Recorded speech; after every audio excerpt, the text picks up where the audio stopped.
어떤 성도님은 성경 통독을 하시다가 출애굽기와 민수기를 읽으면서 한탄을 하셨다고 합니다. 하나님께서 이렇게 큰 권능을 보여주셨는데 돌아서면 원망하고 돌아서면 우상을 섬기며 범죄하다니 어떻게 이렇게까지 나쁜 사람들이 있을까 이해가 안 된다는 것이었죠. 그런 성도님들이 있다고 그래요.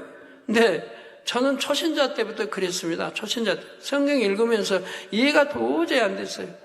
이 하나님의 이런 놀라운 창조 역사, 이 많은 역사를 보고 선지자를 통해서 나타나는 그런 기사표를 보면서 어떻게 조금 지나면은 또 하나님을 잊어버리고 또 계명을 잊어버리고 또 하나님을 배신하고 우상하게 절하고 하는가?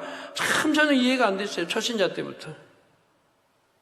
물론 지금은 인간의 마음을 안지라 이해는 되지만 그래서 성경 보면 그렇게 역사를 베풀어도 어떻게 이렇게 나쁜 사람들이 많이 나올까?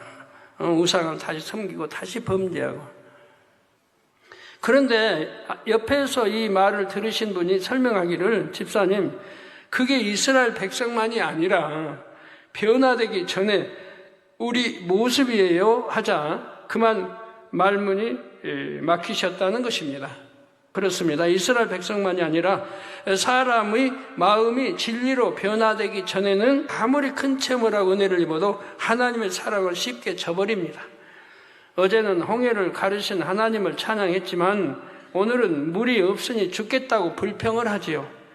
힘든 일이 있으면 금세 원망이 나오고 기도한 대로 신속히 이루어지지 않으면 전에 받은 은혜까지 쏟아버립니다. 백성들이 당장 가나안 땅에 들어가지 못하는 것은 그들 자신의 불신앙 때문이었습니다. 당장 좋은 땅에 들어가지 못하는 현실이 싫고 광야에서 고생하는 것이 지겨워졌기에 하나님 탓, 나무 탓을 하고 싶은 것입니다. 애굽에 있을 때가 좋아서 애굽에 돌아가자 하는 백성들처럼 다시 세상 취할 핑계를 찾으려 하지요. 미혹받으면 그래서 넘어가려고 하는 거고 아직도 그렇게 수없이 당부해도 TV 하나 끊지 못하는 세상카 하나 끊지 못하는 사람들 여러분 참 그런 거 끊으라고 하면 우리 학생들 싫잖아요. 당회장님 싫어요. 왜 우리 이렇게 그런 거 그냥 강요해요. 나 멋대로 살게 놔두지. 내 멋대로 살게. 그래, 내 멋대로 살아요. 지금까지 내 멋대로 여러분 멋대로 살아가지고 좋은 거 뭐 있는데요. 그런데 나무 탓하고 애굽에 있을 때가 좋아서 애굽으로 돌아가자 하는 백성들처럼 다시 세상 취할 핑계를 찾으면 아니 됩니다. 만약 충만함이 전보다 덜할 것 같고 세상이 눈에 들어오기 시작하면 먼저는 자신의 신앙을 돌아봐야 합니다. 죄를 버려 나가는데 열심히 식어지지 않았나? 마음 다해 드리던 예배와 충성이 어느 순간부터 형식적으로 변질되지 않았나? 이런 것을 돌아봐야 하지요.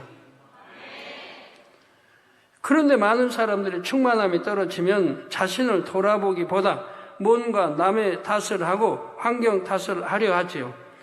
차마 직접적으로 원망하지는 못하지만 은근히 하나님께 서운함을 품기도 합니다.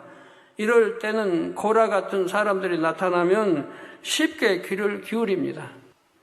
자, 자기 욕심 속에 쉽게 가는 길을 찾다 보니 악한 자들의 말에 솔깃하고 하나님의 뜻을 분별하여 선을 쫓기보다는 미혹하는 말을 믿고 싶어지는 것입니다. 100가지 기적으로 하나님을 체험했어도 당장 눈앞의 한 가지만 자기 생각이 안 맞으면 이전의 100가지는 까마득하게 잊어버리죠.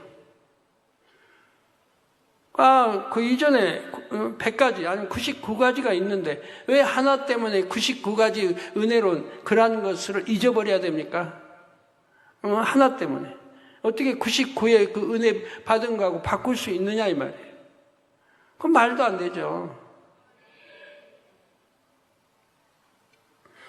기억이 난다 해도 우연으로 돌리기도 하고요. 이것이 바로 육의 속성입니다.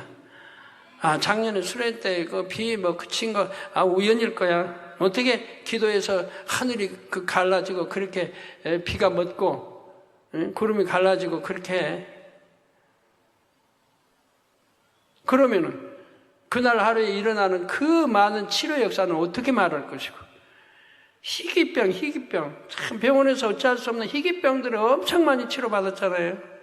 그런 건 다 어떻게 할 것이고, 비 와서 비비 빠졌는데 금방 끝나고 나니까 잠시 있으니까 옷이 다 말라버립니다. 살랑살랑 바람 불어가지고 금방 말라버려. 옷이 젖어서 좀 추울지도 않고 그냥 금방 말라버려.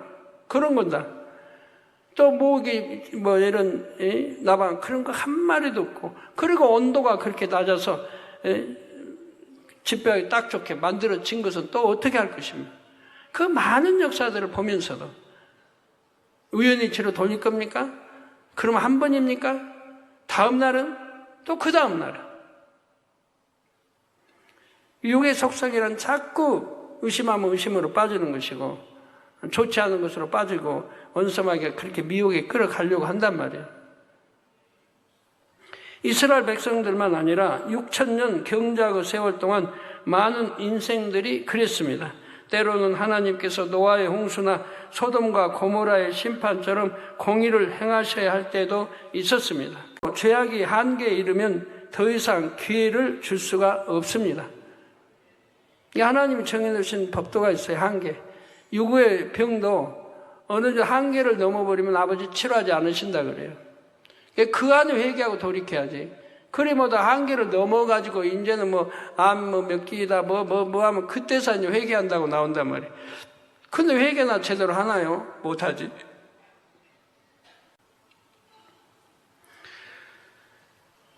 네, 영적으로도 죄악이 한계에 이르면 더 이상 기회를 줄 수가 없습니다.